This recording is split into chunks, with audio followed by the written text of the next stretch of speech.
Good evening, inspired living saints of the Most High God. Our subject in our time of worship, how to turn wasted time into good use. Whoever guards his mouth and tongue, keep his soul from troubles. Proverbs 21:23. 1 TG 4:25, paragraph 2.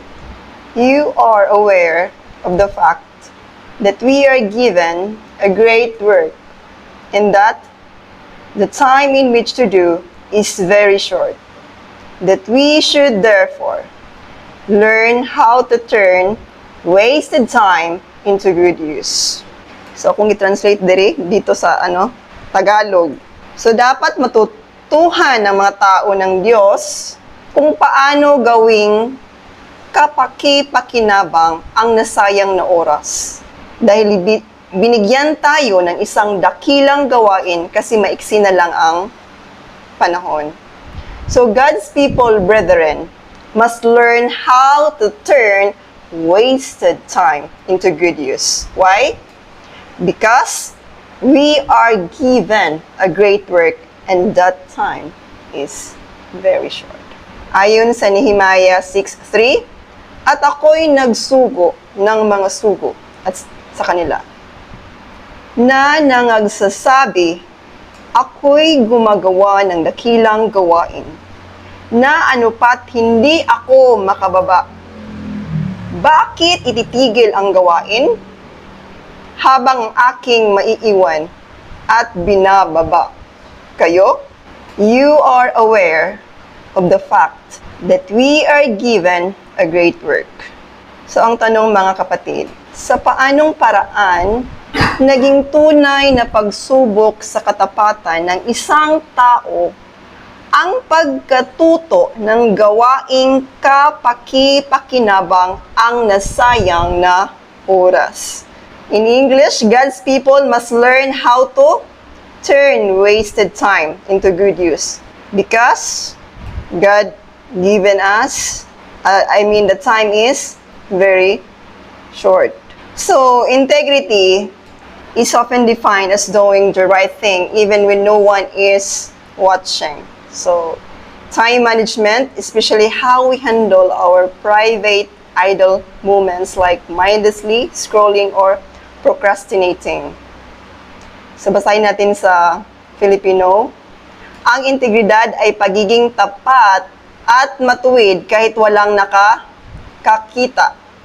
Kapag nag-iisa tayo at walang nakatingin, madalas doon nasayang ang oras natin. Halimbawa, labis na pag-scroll sa phone. Are we guilty of this, brethren? Ang pagpili na gamitin ang oras na iyon sa mabuti at produktibong paraan ay isang malaking patunay na personal na integridad. Sabi ng isang tao sa karaniwan, mahigit sa kalahati ng buhay at lakas ng tao ay nasasayang sa walang kabuluhang pananalita at pakikialam sa kapakanan ng iba. Kaya naman, isa sa pinakamalaking pangangailangan natin ay matutong pigilan ang ating dila at huwag makialam sa gawain ng iba. Upang makatipid tayo ng oras at lakas at mapanatili ang kapayapaan at katapatan. So here's the question. What wasted time and energy are mentioned in the passage? Okay, first is useless talking. Mga walang kabuluhang pananalita. Anong ikalawa, mga kapatid? Yes, tama. Pakikialam sa kapakanan o gawain ng ibang tao. Policing others or meddling in others people's business. So, policing means pakikialam. No? Pakikialam. One of our greatest needs, therefore, is that we learn to control our tongues and to keep our noses out of other people's business in order to conserve time and energy, peace, and integrity. So again, one of the greatest needs mentioned in the passage, first is we learn to control our tongues with God's help. Avoid meddling in others, people's business.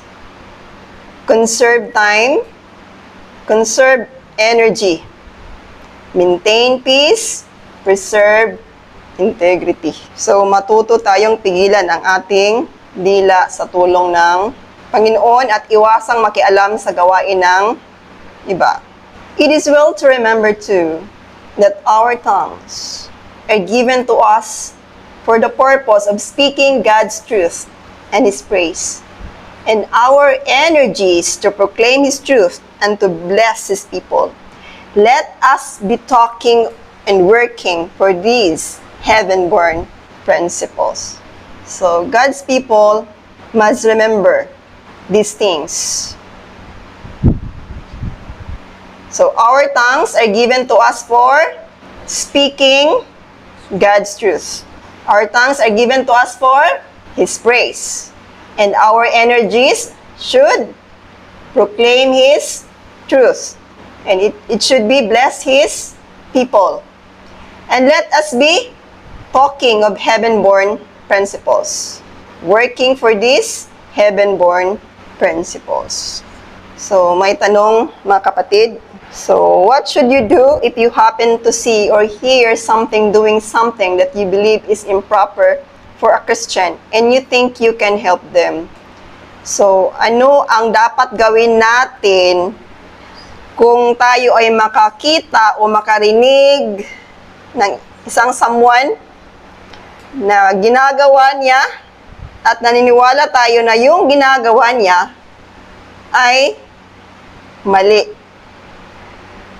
At nasa isip natin na makatulong naman tayo sa kanya. So, hinihingi ko inyong mga sagot. Dalawa lang ang sagot na kapatid. Paano mo malalaman na nangingialam ka na sa buhay niya or concerned ka lang sa kanya? Okay, salamat per jury sa iyong sagot. Sino pa? It's a question. A question pala. Paano mo malalaman? Paano mo malaman? Alam ka lang sa buhay Ano? niya or concerned ka sa kanya? Concern ka talaga. Ano mo nalaman mo na nangialam ka sa kanya o umiibig ka na sa kanya? Umiibig ka sa kanya.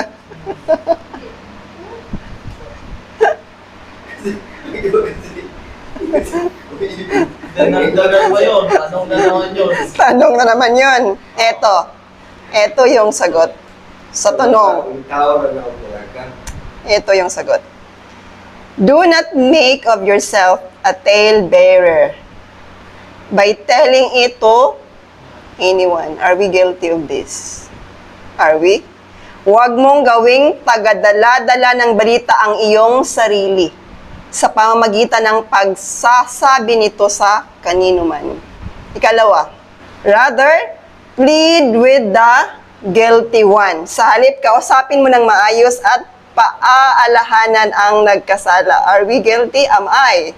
Mababasa natin sa 1 TG 4:25, paragraph 3. If you accidentally happen to see or to hear that someone is doing something that according to your best judgment is not proper for a Christian to do, and if you think you can help him, then do not make yourself a tale-bearer by telling it to anyone, but rather plead with the guilty one. Do not make yourself a criterion for any either, and do not force your ideas on anyone but on yourselves. It is no one's duty to polish another.